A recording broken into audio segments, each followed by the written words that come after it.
市場擔心貿易戰嘅影響擴大，亞太區其他主要股市骨牌式下挫，台灣股市急挫近1成，創下最大單日跌幅。一類貿易戰持續升級，市場恐慌性拋售，亞太區股市出現黑色星期一，必要時會配合相關部門推出穩定市場措施。我們嚴陣以待，面對於國際這樣子的一個情勢的發展，造成我們股市的波動在所難免。但是我們呼籲我們的投資者能夠更理性地看待這件事情。日本財務大臣加藤勝信話，將會以高度警惕性，密切關注市場動向同埋交易狀況，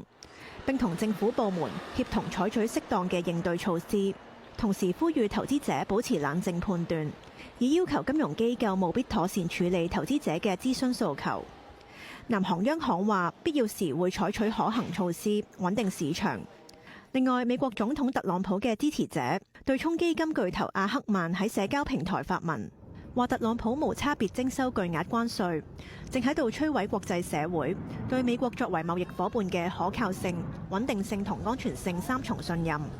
佢認為特朗普應該暫停關稅，並通過談判解決關稅協議。如果美國喺4月9號對各國發動經濟核戰，商業投資將會陷入停滯，消費者將會勒緊荷包，美國將會自食惡果。無線電視記者盧平報道。歐洲股市已經開市，交俾陶俊文講下最新嘅表現。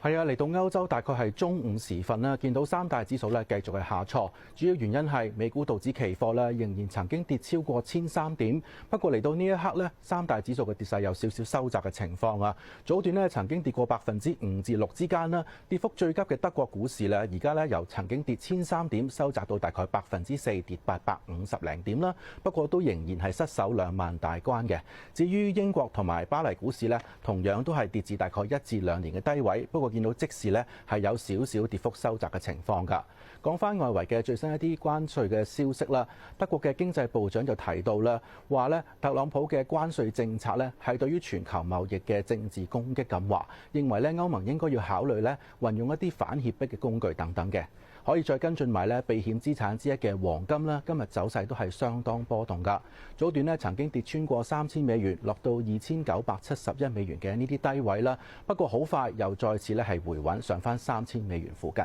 現場情況講到呢度。